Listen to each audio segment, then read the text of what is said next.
Just no, can we open it normal this time? Alright, we'll just take those lines, call it a day. Good morning, good afternoon, and good evening, ladies and gentlemen. You are here joining the one and only Sooper Friends Podcast, hosted by yours truly, Super VEGA, the one and only, hey, it's CHET. Hey, it's CHET. I am a writer on the internet. And of course, the Blue Eyes White Dragon. Oh my god. The Monster Mash. The Demon's Gaze of the Super Friends Podcast. El Sumo. And I'm just the fat guy on the internet. All right. I think I know why you use those descriptors today. Go for it. We had to make a correction, don't we? We do. Because we are a bunch of non-gaming, know-nothing plebes who have to get the facts wrong. Exactly. What did we mess up? So first and foremost, I want to apologize to Konami. I went on a little rant last week about how there was no Yu-Gi-Oh game on iPad. And it turns out that I was wrong. Yep. So yeah, there's that. Konami, at least we admit it. Konami screws up a million times. I screw up once, and I gotta go crazy and apologize. At least we admit that we're wrong and we correct the facts. Exactly. So there is a Yu-Gi-Oh iPad game available. It's called Dual Generations. I haven't had a chance to play it yet, as I just came off of the airplane that I did not take my iPad with me to because there was no Yu-Gi-Oh game, or so I thought. Now, in that respect, do you have any idea what those three things have in common? Other than that, I don't know. Maybe some role-playing aspects? I don't know. Was that the segue you were going for? No, not really. It seems like that was the segue he was going for. Before we jump into that segue, though, those are three things in my childhood that I strongly believed existed, and then found out that they were fake. The Blue Eyes White Dragon. Really? Blue Eyes White Dragon. Really? There's a lot of names for dragons. Skyrim had a bunch of names. Yu-Gi-Oh has a dragon. God. I think of all of the names of dragons, I think Blue Eyes White Dragon is probably the least imaginative name for a dragon I've ever heard in my entire life. That's like, what are we gonna quick? All right, we gotta get this out on the press right now. What are we gonna call this character? He has blue skin as well. And in some of them, he wasn't even white. In most of them, he was a blue dragon. Yeah, that's what I'm saying. And then he was silver, and then he was white in certain scenes, and then he was back to blue. It was just a classic. And I'm like, this is the blue, silver, white dragon. What's going on here? It's pretty bad. Dark Magician is a more creative name. Dark Magician and Blue Eyes White Dragon. On the topic of Dark Magicians, though, only because he becomes the Dark Paladin, and Paladins are a fucking beast mode character in Dungeons and Dragons. I witnessed my first match of Dungeons and Dragons over the past couple days while I was out in Colorado, and wow. Your eyes have been opened. I wish I had friends, because I would love to play Dungeons and Dragons. What are we? We're Super Friends. Right? Super Friends. We would have a super We all we Dungeons do and is Dragons record game. the show and fly off to other stuff. I don't fly, I roll. I roll. But dude, I was really impressed and really entertained with Dungeons and Dragons. The only thing that bothered me a little bit, and it wasn't their fault. I mean, all the guys that I was watching play were veterans, so their humor was really complicated. Yeah, because it's a lot of lore. It was too many made up words for me to keep up with. But it was freaking awesome. No, but there's definitely a thing where a great dungeon master can make or break a Dungeons and Dragons session. Yeah. Like a dungeon master who isn't playing along, who isn't elaborating on like the stories that the players kind of made up for the characters and how the encounters work. You got a good dungeon master then if you really enjoyed it as a Dungeons and Dragons version. Dude, it was you got crazy. A great dungeon master. I mean, the story was really hard to follow because I had no idea what they were talking about. But the parts where I could figure out what was going on, I was like, oh, this is some serious shit. It's a lot of imagination. Somebody about to die today. Yeah. A lot of dice rolling and math. A lot of dice rolling and math. Oh, there was one guy, he was like a level 9 or something like that, and he did some move where not only did he go like 30 times, but at one of his rolls, he literally had like a handful of dice. Like, I don't know how he selected these dice, but he had a handful of dice, and just kind of threw them across the table, and there were dice everywhere. It looked like a Vietnam mine trap. I was like, oh my god. No. What'd you play as? Huh? I didn't get to play. That's I got there late. So by the time I got there, the guy didn't even think I was really gonna show up. I happened to think it's because I'm dark skinned. But we're not gonna go there. No. He would have played he would have been like a level 12 Fresh Prince. Yeah. Like that would have been his character. For those of you that do not know, he said a level 12 Fresh Prince. I call VEGA the Spanish Will Smith. So he would be like a level 12 Fresh Prince in a Dungeons and Dragons game.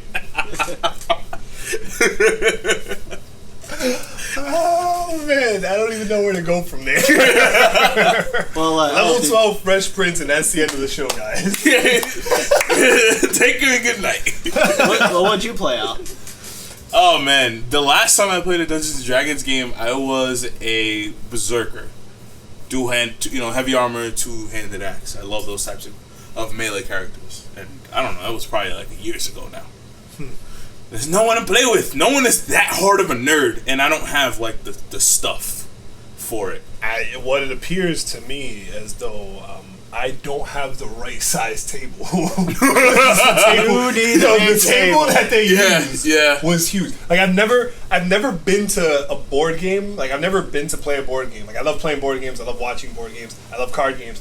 But I've never been to a game where when he rolled out the playing mat, it looked like he was setting down a carpet. He was sitting on like a table cover for a meal. Like I was waiting for somebody to pull out the carpet roller to make sure that all the edges lined perfectly, and like, there was no like stick, and like somebody's gonna come through with the clippers and clip off all like the extra threads and stuff. Like, oh my god! There's an online version of D&D, so if you're down, I might get involved with if you two are down, we can do a session. Or if anybody wants to get down with us, we might just make a Sooper Friends D&D account and maybe play some D&D. Oh jeez. I have a few D&D memorable campaigns, so I guess I'm going to have to be the one to nerd out the most on. Yes, apparently. Because there's a 90% chance that even D&D, I will still be the worst player. I am definitely a noob at D&D, like an uber noob, which is not as bad as him.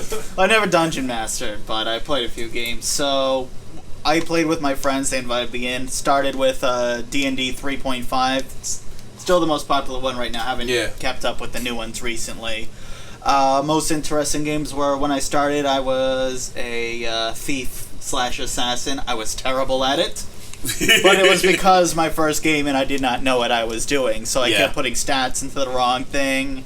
And I tried to sneak around, but I'd get caught like every 2 seconds by whoever. You'd put stats in like strength instead of agility or something. Did you play PvP? No, we did a campaign. Okay, because the guys I watched weren't playing PvP. But I guess that would probably make the game really interesting. Actually, as practice, this is how bad I was, because Dungeons and Dragons people will get this.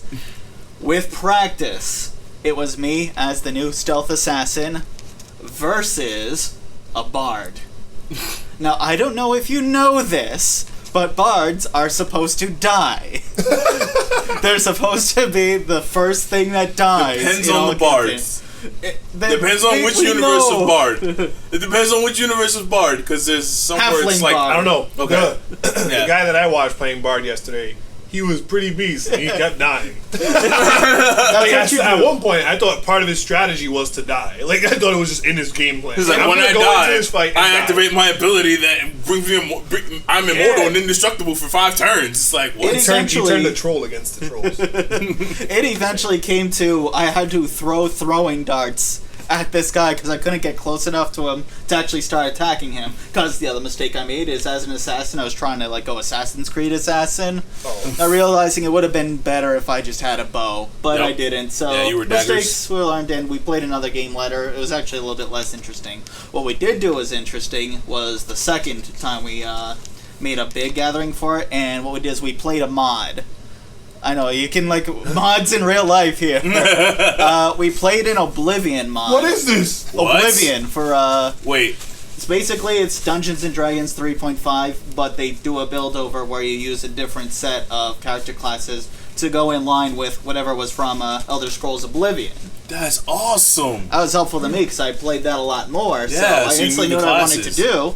And I simply played I played an orc warrior and decided to go with the big dumb tank route, which was good in that I knew what I was doing. It's very hard to screw that up. Yeah. The bad news was it got boring fast because it was the same time every time we encountered someone. It's like, well, you encountered some enemies. Okay, charge. Attack. Mm-hmm. Goad. Block, defend. Eventually we got taunt. to a dungeon, and it was actually a dungeon from the actual game, based on the map from the game. That was fun. And we got to some water, though, and that was trouble because I was wearing heavy armor, so I couldn't swim, and I had to just stand, and we had to spend an hour and a half figuring out how we were going to get me along with the rest of that. They eventually figured out a way. There was actually part of this dungeon in the original game where you could go through the water, open a switch, and it opens another way in. That or the dungeon master was just being nice because we could not get by this. Well, there's nothing I could do. That went pretty well. Third time, we played another mod, and it was freaking hard. You want to know what we played? What? We played Minecraft mod. Oh God! Nah, Harry Potter. What? Harry Potter. How? So everybody was a wizard? Yeah. Y'all fucked up. So, You're a wizard, Harry. Well, it's different though, because what happened in this one was, in this one it was about going to Hogwarts as if you were students going to school and everything. It's really difficult because you had to study to learn spells, and then you would have to completely do a spell twice to learn the spell. So it's really hard to learn spells, really hard to go to all the classes because we go to classes and it's set up so that you do a week of class with Saturday and Sunday being whatever you guys decide to do. And every day of this game we played was about an entire session's worth, was a week's worth of time in game, and it was not a lot of time, but it was so hard because we had to roll to see if we passed tests and stuff like that. And I messed up again. Oh, jeez. Because we had to attack people with wands. And that involved doing certain things with magic depending on your character.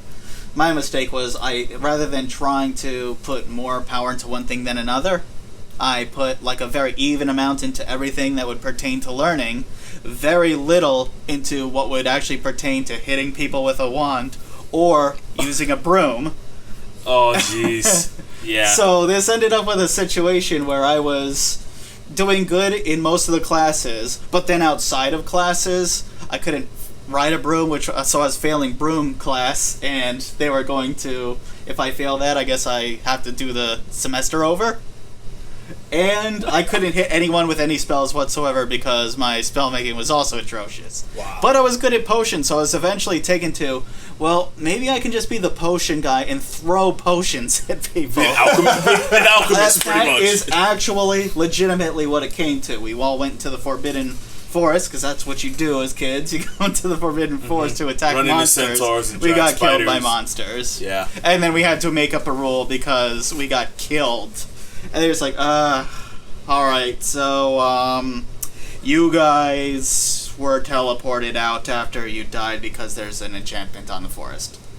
Good job. Right before death, you get teleported out of, yeah. Good enough. We continued on. That one didn't last too long because it just took too long. And I was terrible. See, I wasn't even aware that there was those type of mods you could do to it. Man, there's mods in everything. Yeah, they do build overs. And one question that I didn't get answered because I just didn't ask probably. Do they come up with the stories themselves? Yes, but there's also suggested stories. Yeah. You can get a book full of some campaigns, but then the rest you just build yourself. Okay. Because there was some parts of that story I was like, God damn, this dude could be a writer. There's a lot of different games like Dungeons and Dragons, but a lot of them have you have the preset classes with the races and everything that you can jump off of, or just kind of go with what that said, or just kind of completely just take the class, decide your race, decide your backstory, decide how everything goes. And the stories you could come up with in that game, if you just let yourself go, is ridiculous. Yeah, that's one thing that I really liked about it was your imagination drives that game entirely. So I was like, I would love to be a dungeon master. That's where I'm at. Exactly. That's what I'm saying. You need a really good dungeon master because now let's say you had 6 players in the Dungeon Master. You as the Dungeon Master has to take those 6 players' backstories that they just created and work them into a story that will work for everyone without being biased. But have their situations where one has strong, one's more powerful than the other, but still, like, you have to be able to take all those stories, put them together without breaking their lore that they're still thinking of. It's an awesome game that takes some dedication. There are some, and you wouldn't even think so. There are some, it's not a big thing, but there are some, what's the word I'm looking for? There's publications in which they do put out campaigns for the D&D series, like D&D 3.5, 4, and I forgot they're calling the new one 5 or next still, but... I forget. I probably got all of it wrong, so I haven't kept up with it. It's been a while. But yeah, no, there's a big thing about Welcome to the Sooper putting Friends out Podcast, custom... where we get everything wrong and then recant. Disclaimer, do not go to us as your only source of factual information. I didn't go to school for journalism. Right? I didn't go to school at all. So it's like... I have a 3rd grade education. I play video games. Speaking of video games, games. I saw a sign in Colorado that said video games. Really? It said VIDGA games, and I was ecstatic. Did you take a picture? Well, yeah, I took a picture of it. I hope I still have it. Picture for that is all of awesome. our video viewers. I hope you guys can see it. We'll find a way to put it up. That should be like the thumbnail of the episode. I'll probably post it on like my Instagram at some point or on Twitter. But yeah, there it is. Video games. Wow. All that's left is a sign that says Vigimo Games. Video games. Done. I saw it, like, we were driving past that, okay, at like 50 miles an hour, and my eyes just went, swoop! What is that? Click. That's awesome. Is there any big video game news going on right now? Yeah, there's massive amounts of video game news right now. One of them is significantly disappointing. Let's hear it. Namco, Whamco-Bandaid, whatever. Very upset with you guys. Whamco-Bandaid?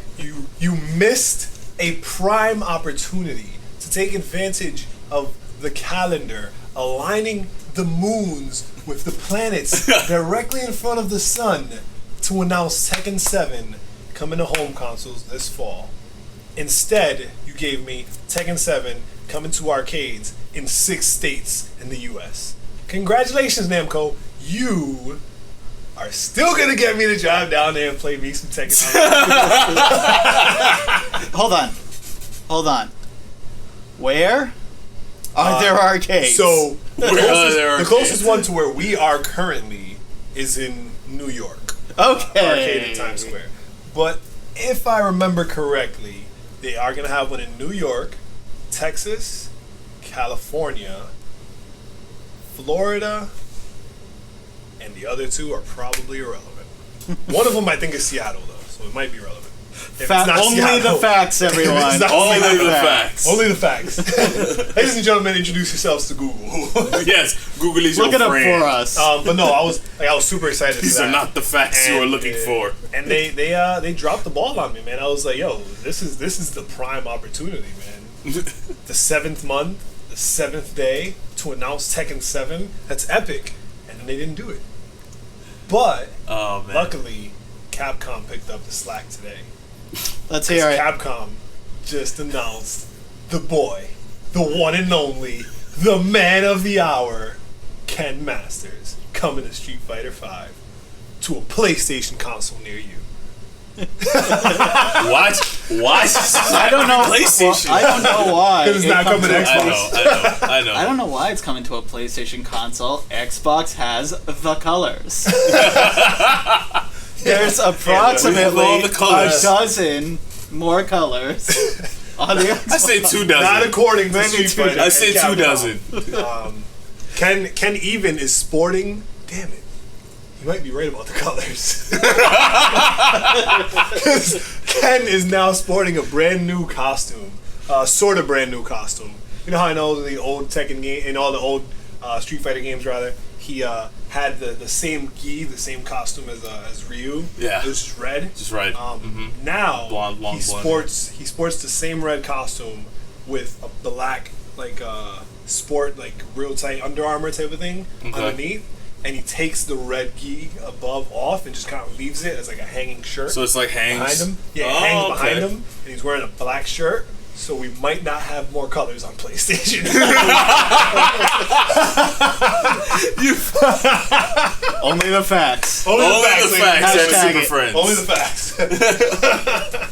Hashtag Xbox SF One more Incorporated colors. does not stand by any of the facts claimed in this episode. Xbox One more color. I actually didn't want to talk about another company who is doing it upset besides Whamco-Bandaid or whatever. Bandai Namco. The Band-Aid. Whamco-Bandai. I'm going to start calling them Whamco-Bandai from now on. Sega, ladies and gentlemen. Home of Sonic? Yes. Oh, I watched Death Battle. Sonic versus Mario. Hilarious, but continue. Wait, I have not seen that Oh, one. you gotta start watching Death Battle. No, I know you Death too. Battle, but I haven't seen that one. So the Sega president, They're gonna have to pay me for that plug.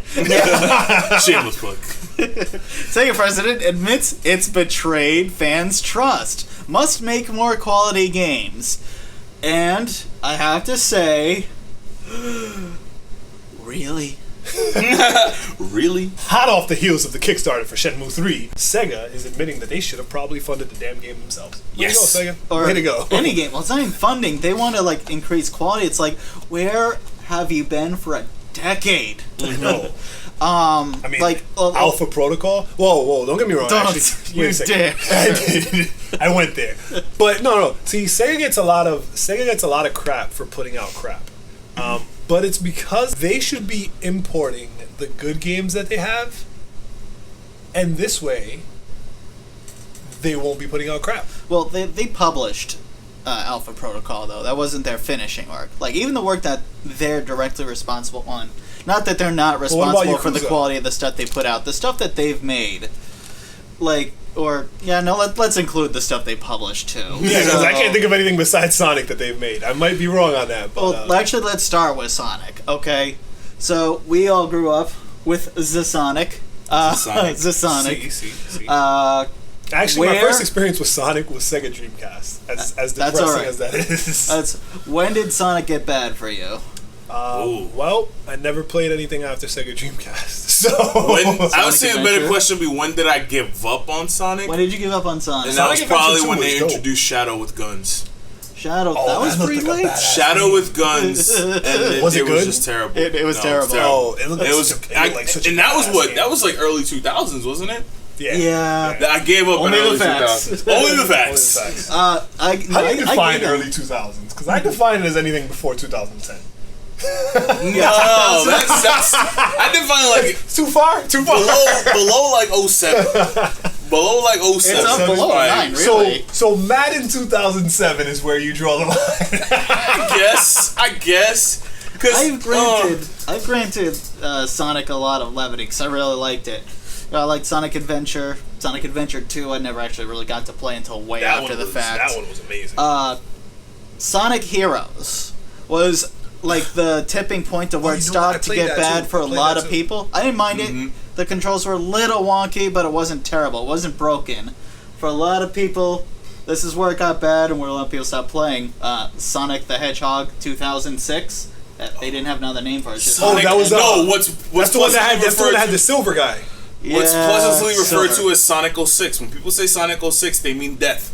It's a very good reference point right there. Sonic 06. Oh boy. Yes. I didn't play it. I sat through a Let's Play way before they were cool. Hipster building right here.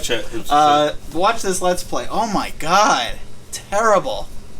And then I think add to that point, usually when it comes to Sonic games, being a bad game has been the rule instead of the exception, because there's only a good Sonic game every now and again for all the bad ones out there. Yeah, but wait. When you say good one, are you counting when they remake the ones that were good from long ago? Because I don't count those for any game. No, not remakes, like new Sonic games. Yeah. Okay. Because the last Sonic game I liked was Sonic Generations. Yeah, that was good. Sonic Colors. Sonic Colors and Generations were good. Sonic Boom. Awful. Sonic the Werehog. Sonic 06 were awful. The Werehog. Oh, Sonic Unleashed. That's Sonic the Werehog. Sonic I was like, wait, what the fuck is Sonic the Werehog? Sonic the Werehog. This sounds amazing. That was the worst part of the game. That's why no one remembers it. Here's a werehog, which isn't the correct use of the term, but then he fights people, and we only play one song for every time you fight everyone. Ooh. Oh, man. And now the more recent Sonic Boom, colossal failure, and the kids deserve better than that. It's on a TV show and everything, and they're all wearing bandages for some reason. Of that, it's because they borrowed the Uncharted designers. Yeah, I guess. The beginning of Sonic Boom made you feel like you were watching the third act of the game. Really? And then the game was so... You could break that game without even trying. Oh, you could break that... I watched the Let's Play of it, and the only reason I finished that entire game was because the guys playing the Let's Play. They were ragging on it and being hilarious as hell. But God, that game was so bad. So you can actually glitch through the game. Was it Knuckles who can do this, or Sonic? Oh, Knuckles, yeah, you can jump, and then he does like a dive for the last jump, like attack, like dive bomb. And if you pause it, you can restart the jump animation. So you can keep going up and higher over the walls. You can just glitch over the entire map. You can actually fly to the ending of the game. Yes. Using this glitch. He double jumps, and on that double jump at the end, he slams down to do an attack, right? So when you pause it while he's flipping the dive down, it's like you restart it. So you can get out of pause, double jump again, pause, double jump again, pause, continue until you reach the highest point of the map. So wait. This game came out post patches, right? I don't know if there are patches. We're in patch It's era on Wii U. games. We don't know. Probably This game came out like I think a couple years ago. Like 2 years. It's a year. It has not been that long. Did it come out? No, in it came out last 2014? holiday. Yeah. So look at that. Yep. Okay, so direct quote from the president. Wii U is such a joke. I like the Wii U because Mario. It's good, just doesn't have enough games. You don't like the Wii U. You like Mario. I like Mario and Smash and Mario Kart. You're right. Hajime Satomu. Let's try that again. Hajime Satomu. Hajime Satomi. I'm good at Hajime Satomi. I'm good at rating these, except when it's on the fly. I swear. That was racist. So it says no, because that's how they start fights. I tell you. Let me do it in my executive voice. I've been talking to the employees about how we should start putting serious consideration into quality from this point on, especially North America and Europe, where it's always been more of a focus on schedules. I believe that if we can't maintain quality, it would be better not to release anything at all. You know, so I can totally see your voice on like one of those foreign movies where the lips don't quite sync up with the vocals. But that's the vocals that they gave us. That's your voice. It's just like you're just talking for 2 seconds. You have disrespected my family. Now you must die. We need to put like an English translation of Release the Dragon or something. Like whoever hired those translators back then, like they were making some good money back then. Let me tell you, it's hard to do. They were walking up and going, "All right, I'll translate this. Don't worry. Let me just watch the movie. Cool. All right, so in this part, he's going to fight that guy. So the translation, I'm going to whoop your ass." When he goes for like a 15-minute monologue, it's like, I'm going to whoop your ass. Yeah. And then it's just blank for the next 14 minutes and 59 seconds. I'm missing some of this plot, I can tell. I can tell.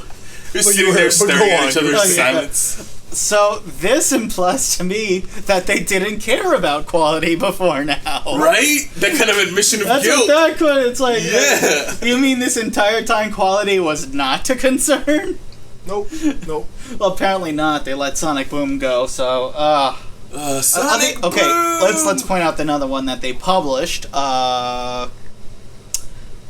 Aliens, Colonial Marines. You didn't have to go there. It's not called for. I know we've all been healing, but I do have to remind you, they published Aliens, Colonial Marines.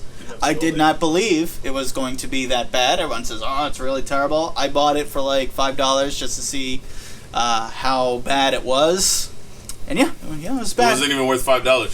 You know what I did not get $5 worth of content. I wouldn't even play that game if it was free. You know what the worst part of that is? I had such a bad experience with Alien Colonial Marines. Like, I don't finish games, so there was no expectation for me to finish this. But I had such a bad experience playing the beginning of this game that I bought Alien Isolation, got home, and went, "What am I doing?" Went back to the store and returned it. Oh, that's same unfortunate. day.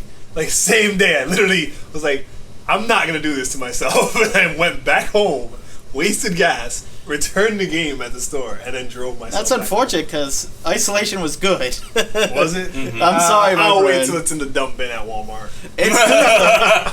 It's already on sale, man. Get that one. Actually, a lot of people say that they forgave Sega for Colonial Marines because Isolation was leagues better. So, I mean, but a little off topic then. Do we blame Gearbox? Because Gearbox didn't work on Isolation. Yeah. Let's blame Gearbox. But Gearbox. Sega still published it. I love Gearbox. I can't do that. I love Gearbox. I cannot speak ill of Gearbox. They brought me Borderlands. Let's just put this into perspective, though. No matter, even I would defend. This is the same as the Batman port issue. Oh, God. Sure, or the Street Fighter 4 port issue with Sony. No matter what, like all these guys, it's like, this third-party developer is just throwing at them, and they did a poor job. Okay, sure, they did a poor job. You still sold it to us. Yep. You looked at this and said, "That'll do. Here you go." Yep. And now it's biting them in the butt with this whole refund thing. So I think a lot of these companies who've been just shoveling shit at us and saying it'll stick. This is where my inner fight comes up, because do we prefer them to delay the game again or release it on time? Because that's where the issue is. I would prefer. We give them crap when they delay a game. Historically, delayed games have done pretty well. Yeah. Well, the people that give them crap for companies delaying games are those people who don't really care about the quality. They just want to play the game and then bitch about it. Because the majority of gamers don't know what they actually want. So that, but they're the majority of the majority of the voice of gamers are those who don't know what they actually want. And then when they say they want this, actually get it, and then hate the game, they just blame the developers instead of blaming themselves who put them in that situation. Look at Diablo 3. Ruined the damn game. A lot of people like Diablo 3. I love Diablo 3, but with all the changes of the people complaining about it, they ruined that game. I thought Diablo 3 was going to be a game that I opened, and it's still closed. I feel bad for you. That game is awesome. Is it? For me, Dude, I've been playing it since that game has been out, and I love it. But the changes that they made, I don't love. Getting rid of the auction house and trading period, it's just why, and it was because people were complaining for no reason. So I don't know. I want them to just give me what they promised. Well, delay the game. It is a fine. different situation, though. Your expectations weren't met. But we're talking about games here where the quality is palpably is that a word? Palpably works. Palpably bad, though, and that's what we're looking at here. And I'll believe Sega if they do follow through with it, but these companies have to follow through with what they said. Well, otherwise Sega it's the can same start thing. by sending me Yakuza 5 and Ishin for PS4, please. That's where we can start. You're gonna do that now? You're gonna be that guy? I'm gonna be that guy because it's already out in. So my whole situation is, you don't give me the game with English audio anyway. What the fuck? Just send it to me. Just slap some English subtitles in that shit, which it probably already has, and send me the thing. I don't want to have to make a Japanese account or import it. They just send the shit over. God, foreign releases of games that you want here in the States, man, it's the worst. Sometimes I sit back and I wonder, does it work the other way around? Do we ever have a game that releases in America where Japan's like, I want it? No, because Japan gets most of the games anyway. It's more like Australia. Australia gets screwed. Yeah, but GTA. GTA is the biggest one. Australia gets screwed because of the rating system. It has nothing to do with companies just blatantly saying, we don't want to make this for your country. Yeah, don't get us started on the rating system in Australia. Hey, we're going to make an adult rating so that you can finally get your games. Never mind, we're still going to ban them anyway. Yeah. Like, right? It's adult only, and then every time. Big props to Saints Row 4 for immediately breaking the rules. Dude, Saints Row. 4 months into this new policy. Oh yeah, we're gonna have an 18+ rating. Saints Row? Oh no, that can't pass. Saints Row is the worst example for that. It's the worst game ever. I love not Saints Row.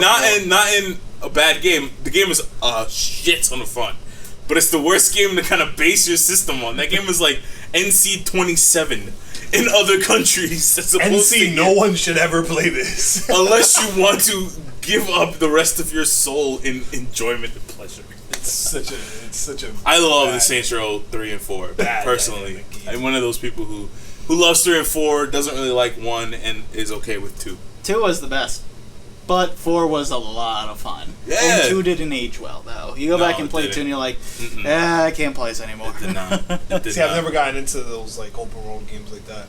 Like I never liked the only. It makes sense because you don't like.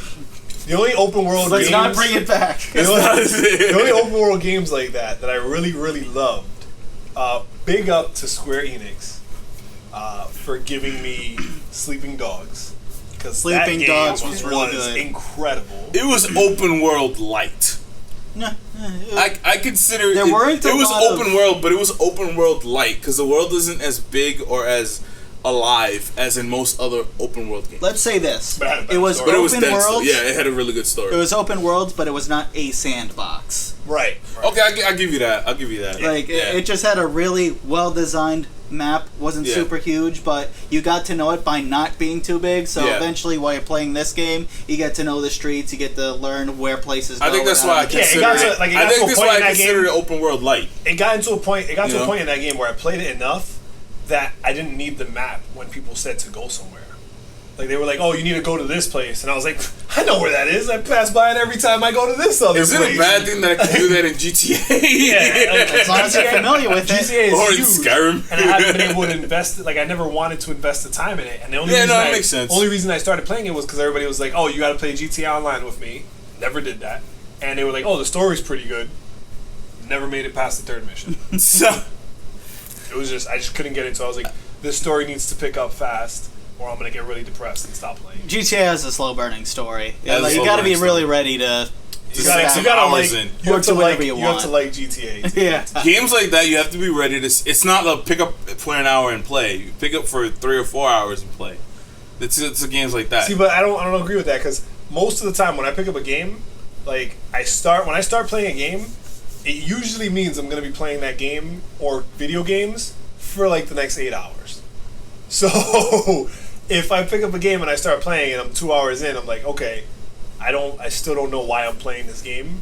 It's not gonna get played. That's a fair point. I'm the same way with like TV shows. You gotta have me into it within only 2 episodes or I'm done. Exactly. Like if you haven't captured my interest in 2 hours of me playing a game that you already captured my interest with either the box art, the trailer, or the reviews, why am I still playing this? I'm pretty easy to impress, though. I gotta say, I've played if I through bought a lot the game of and games. You play on Xbox, all you gotta do is roll something up and you're good. For me, that level. Hey. See, I have a similar even scale. if they blow it up in more color. I have a more similar colors. scale. More colors. We have all the colors. Hashtag Xbox One. I have a similar scale, but that scale for me depends on the game. A game like GTA, where I know I'm gonna spend hundreds of hours in, I give it 10, 15 hours before I'm like, okay, at this point, no. A game like like Call of Duty, if half a half an hour in, I'm bored, I'm gonna quit the story.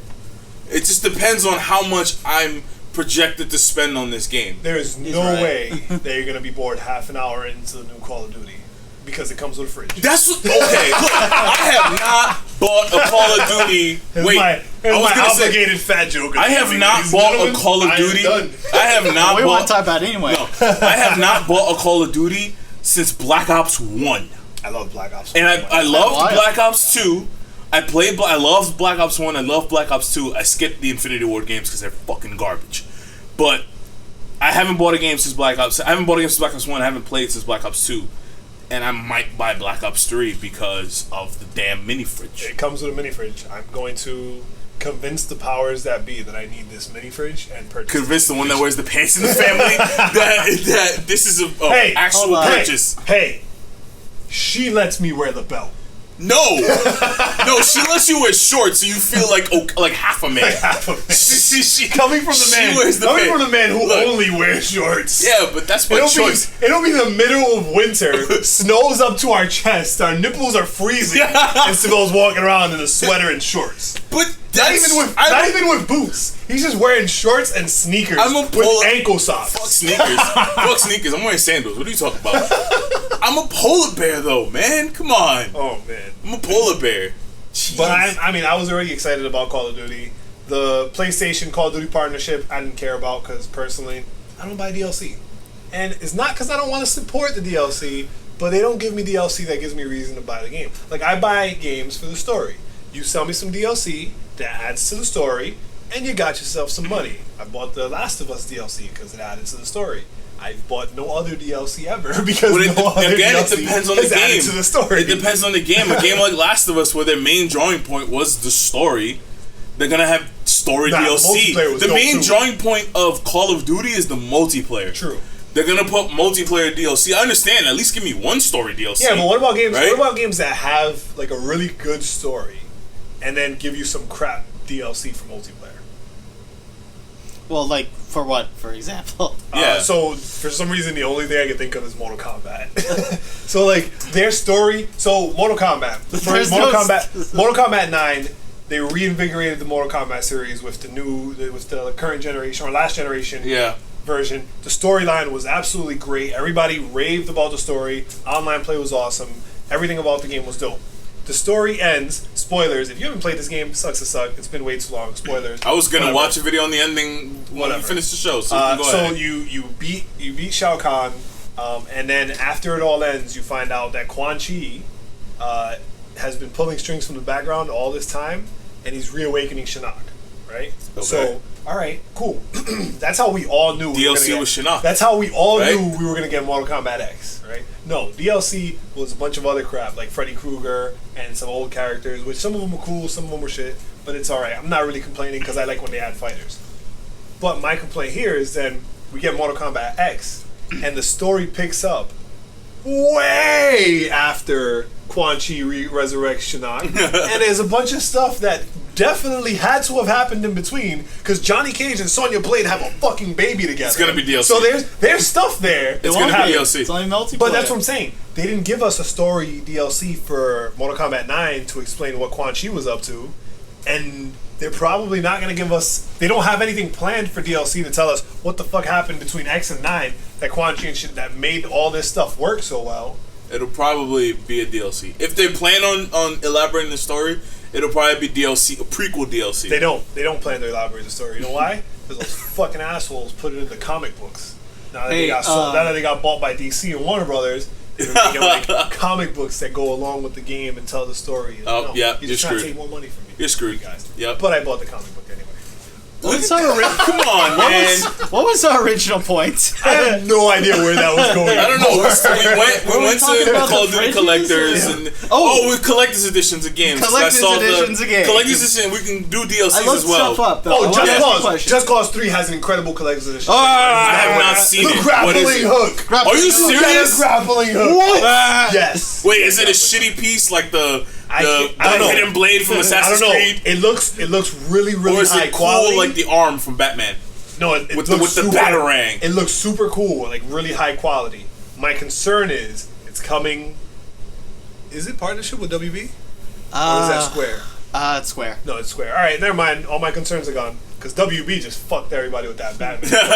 So I was like, they're gonna get me to buy this, and then at the end, they're gonna be like, well, actually, pull the old switcheroo on you, and you're gonna get a comic book. Yay! I've been trying to ask this for a while. Did anyone say how much the collector's edition will be for Call of Duty Black Ops 3? I think it'll probably be like in the 200 range again. Yeah, I didn't see the big crate was like usually it's around $199 with the plane and the quad rotor. I tried to look rotor. up the price. First article I got was Forbes of all things. Well, of course Forbes would notice Call of Duty. That's like all that the financial world would notice. Oh, there's a new Call of Duty game. That makes money holiday in the video season's game gonna go world. crazy. Boy.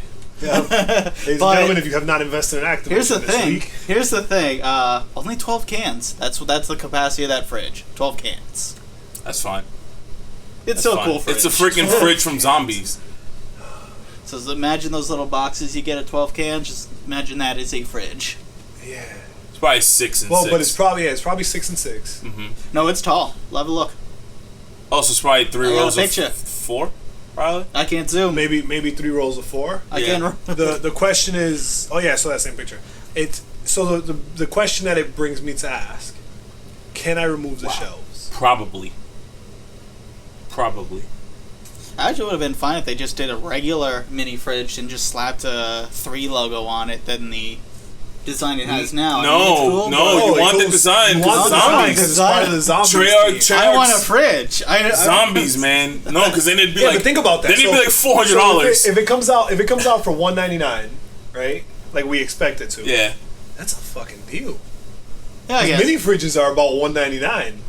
So you buy yourself a mini fridge, plus it comes with the game and the season pass. That shit's not gonna be no $199. It's probably gonna be $249. Yes, no, another collector's edition. $299. Wow. Another collector's edition is the Mirror's Edge Catalyst, which looks sick. I completely skipped over that. When statue, limited edition lithograph, like all that type of stuff. I like collecting lithographs. As much as I really love Mirror's Edge, I'm not that excited about that pack because it's a figure, it's some lithographs.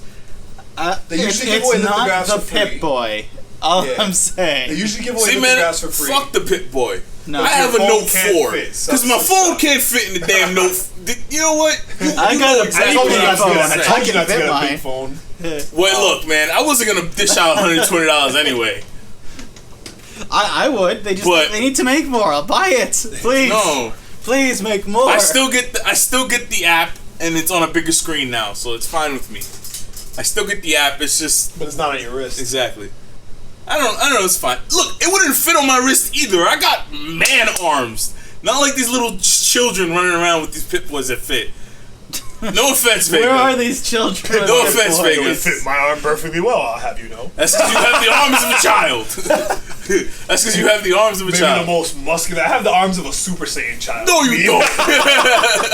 You are not Goten. Alright? You are not Goten. I'm not, because I'm like 6 feet taller than them. But collector's editions, going back to DLC, I wanted to talk about The Witcher 3 DLC. Yes. It is claimed that The Witcher 3 DLC will be as big as the original game.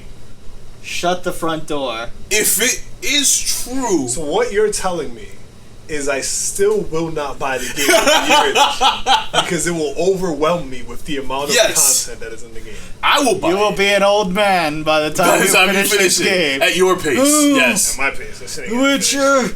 I got 6-hour games. I got 6-hour games that I never finished. That shit ain't never gonna Wow. So what's the sauce of this article though? No, hold on. I will pull it up right now. I'm just excited. I am one of those people who loves to sink hours and hours. I love those long games. See, I almost want to buy it though because is it adding story content or just it's story DLC? See, I just want to buy it just to support the fact that they are doing that. I don't know if this ever got through to anyone like when they talk about the game, but The Witcher in general is a lot of story with some combat between it. It really is. The combat, but the world is really alive. Tough. Yeah, that's all. You can make the combat really tough, really easy. I play it on easy because I'm a casual plebe. But plebe. Yeah, it's a lot of story with some combat thrown in. That's how it all is. The combat is realistic because you're running through an alive world, so these animals and creatures have lives outside of your vicinity. So as you're traveling, one day you may run into very, very few animals. On the next day, you may be fighting every 2 or 3 minutes because you're just running into that many creatures. Like that's how the combat in that world works. So I have the article. According to GameSpot, The Witcher 3's upcoming paid expansions will amount to almost the size of Witcher 2. Correction, not Witcher 3, Witcher 2, which is still huge. Okay, that's still big. Which is still huge. A 25-hour game. Exactly. I mean, that's just main story, 25 hours too. Yeah. So if you count like the rest of it, it's probably close to 100. So if you think about, even if it's like 50 hours, or even if it's 25 hours, 25 hours in an expansion, like Jesus Christ. But I honestly wouldn't expect any less because these are also the same guys who bashed every other company for charging for crap DLC. So if they did anything like that, they'd be screwing themselves. 30 hours of content. That's what they say. Well, I don't know how much they're 20 hours. charging for that, but they've already been giving out free DLC like every week. Yeah, I saw that too. Yeah, they've been good about this. I was gonna buy Witcher 3 day one, and then I looked at it and I said, "Self, you're not gonna play this game. As much as you want to support this developer for making an incredible game, you're not gonna play this. Don't buy it." 30 hours for $25? I did not buy it. That's not bad. You ever seen possibly more? The best resource to judge these things? Have you seen HowLongToBeat.com? Yes. That's a great way to gauge how long these games are because they break it down to categories. I use it all the time because sometimes I get to a point in a game where I'm like, oh my god, I've been playing this for so long. If it's going to take me another equivalent amount of time that I've already put in to play this, I'm not going to finish it. So I'll look it up and see how far I am. Because they gauge it into three things. Since Elle doesn't know, we'll tell you. So, How Long to Beat shows you based on a bunch of users divided main saying story, what they did. side quests, stuff like that. What it is main game plus extras. So the main game and side quests that'd be relevant. Completionist. And then there's one more. What was it? Oh, speedruns. Oh, speedruns. You can beat Skyrim 15 And then they also minutes gauge it other ways, like too. Between those categories, Yeah. for each category, there's leisure, regular, and rushed. Yeah. So for all those categories, they'll tell you, well, rushed, you do it this much. You can find out how long a movie is. Why not find out about how long a game is? That's really good for that. And going by How Long to Beat, Witcher 2 was about 25 hours, more with the additional content, more like 40 with everything. Well, not everything, not completionist, but the extras. I never judge a game by how fast you can beat it in a speedrun. No. For me, that's because of Skyrim, especially. Like the main story of that game was like it was some, like 40 hours or something like that. But you can speedrun that game and beat the last boss at level 3 by being very tactful and using some glitches. Oh yeah, like that's 40 minutes, you can beat Skyrim. You can beat the main story of Skyrim in a speedrun. Like, I don't judge crazy. it. I don't judge any game by speedruns, which is one of the biggest controversies that was around with Metal Gear Ground Zeroes. Because everybody's like, oh, it's only got like a 15-minute game, blah, blah, blah. But, I mean, realistically, none of us are going to do that on our first playthrough. No, but Very few people let me point out, though, despite that it can be beaten in like 10 minutes, which was the speed run, it did only take me an hour and a half to beat it on my first play. Right. And that was including the cutscenes. Right. That was still really That's short. ridiculous. That was really short. But then again, I mean, Hideo made it pretty clear, well, not pretty clear, but he hinted at it very much, that he didn't want to sell that he wanted that to be like the demo for the game. So he was going to make it available as like the free demo. Mm-hmm. You try it, and if you like it, then you buy Fans of Pain, and if you don't, then you don't buy it. Because there's a lot of people from this generation who don't know about Metal Gear. Yeah. You know? But Konami made him sell it. To make Wow. So what we're saying is we can blame Konami again. I'm blaming Konami again. Blame Konami. Fuck Konami. I also don't judge games on the main story because I never, ever just play the main story in the game, no matter what. So for me, again, that's a good metric. Don't get me wrong. I would look at that metric, and if it says the game takes 25 hours to beat, I'd probably add 50% of that time. I would probably add an extra 50% of what they're projected because I always do more. Well, what about the linear games Always. where all you have is the story? Well, I almost never buy linear games, so for me, it would kind of be at the same time. Even then, I'd probably add 25%, 20 to 25% on top of that because I'm kind of slower in those linear games because there's less to do, so I absorb more. All right. I'm trying to think what's the last linear game I bought. Besides, like, what do I have right now? That I bought or that I played? I think it's. I would say both. Yeah. Both? I don't even know. So, I guess BioShock, but last linear game I played, because I don't count the Dynasty Warriors games as linear, because there's just so much going on in that game. Last linear game I played was The Order. And despite everybody saying it wasn't good, I think it was an incredible game. I think the story was raw. I think everything about that game is stellar. And to be 100% honest, I hope for a sequel. And it's the only real reason that I'm going to buy Assassin's Creed Syndicate. For real, because I enjoyed my time in that world that they built so much. Syndicate is based in the same setting and time frame. Mm-hmm. So I want to play werewolves. I want to play Syndicate just so I can get back into that world. No, so don't let me down, Ubisoft. People were ragging on it because it was a short game, but at the same time, that story was so well thought out and so deep that it was fine for me anyway. It's just a shame that the end of that game felt like the beginning of a game that would have been much longer. Like, that ending was like, oh, this is getting really interesting. Oh, credits. Yeah. My only gripe was like... But it made you feel like, if I don't get a sequel, then you'd be mad, Yeah, then something's wrong. This is setting up for a game. It could have been a launch game, but... My issue... It's supposed to be. My real issue with the Order was watching a playthrough of that game. The final boss fight felt like a reskin of another boss fight in that game. It pretty much was. Yeah. Okay, so I wasn't going crazy then. Nah, I was. All right, that would be my only gripe with that game. And I can't say it was a reskin of another boss fight because I'm pretty confident it was the same person. Wow. It wasn't a reskin. It was literally a relocation of the same boss fight. I guess the most linear game I've played recently was Borderlands pre-sequel. That's not even that linear either. Yeah. Like, that's how much you have to constrain. I think that should guide. That should like give you a hint on what type of games I play. Fair enough. Well, it's decently linear, but yeah, no, it's still open. With all this talk of like story stuff in DLC, story-wise in DLC, what was your favorite DLC? Or like, actually, what was your favorite DLC anyway? But it has to have been like a story DLC. Can't be like multiplayer. Oh shit. Any ideas from? So my again. Oh, I got one. Go ahead. I got one. This is mainly because of the main game, but the Borderlands 1 DLCs, almost all of them, but but not all of them were story. So I'd probably say the General Knox.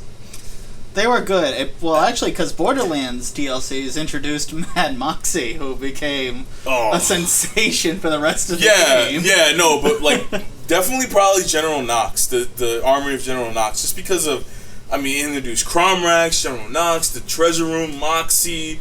We learned, Scooter's mom. Like, it was like, what? That came out of that? Like, what? How? Oh, and it brought us Jessica Negri Moxie cosplays. Oh. If you don't know who Jessica Negri is, go die. But before you die, go Google Jessica Negri cosplay. Oh my god.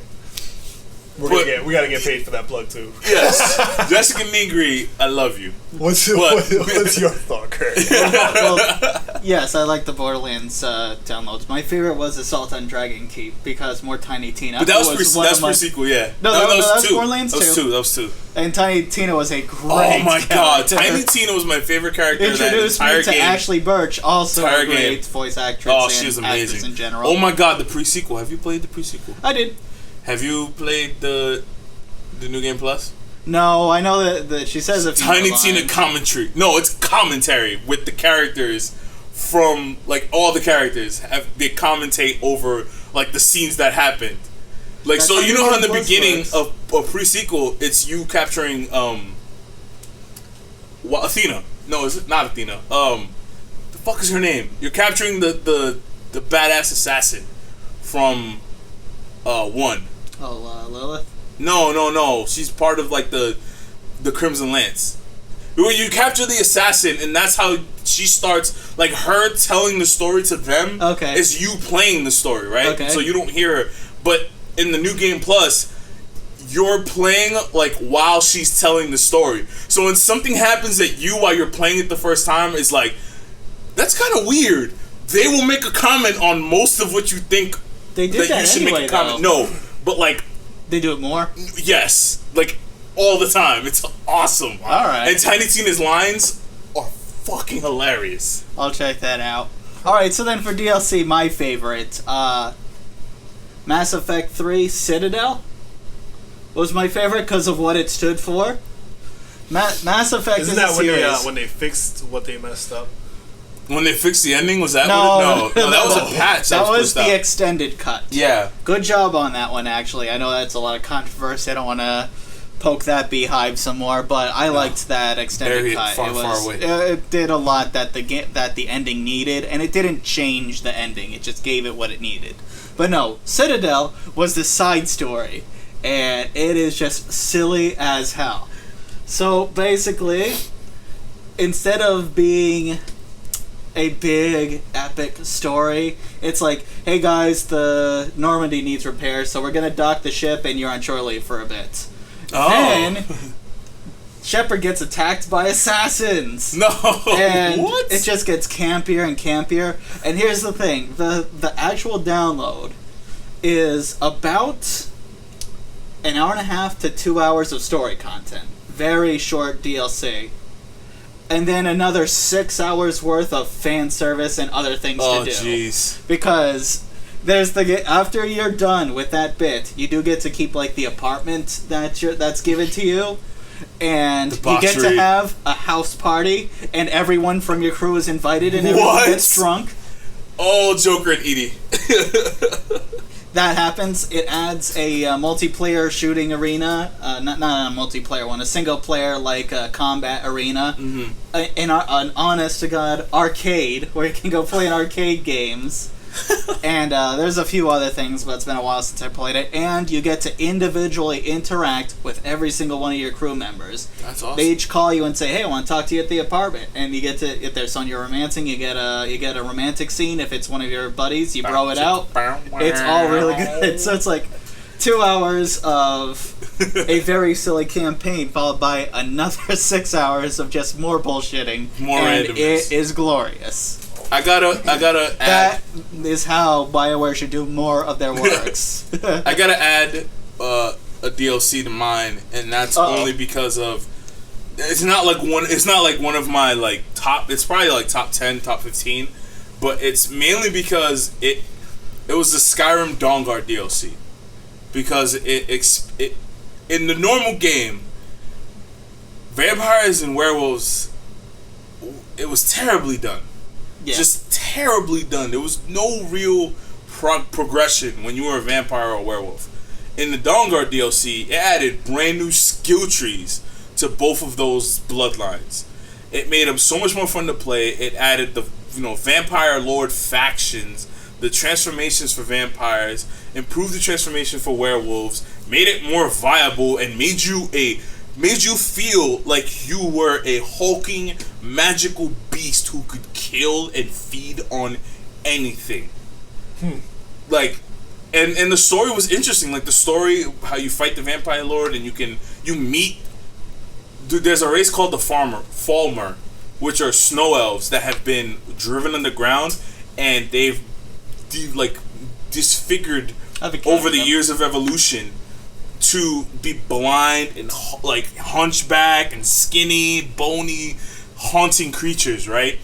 But you meet a snow elf before like you actually meet and talk to them and kind of get some history and some lore.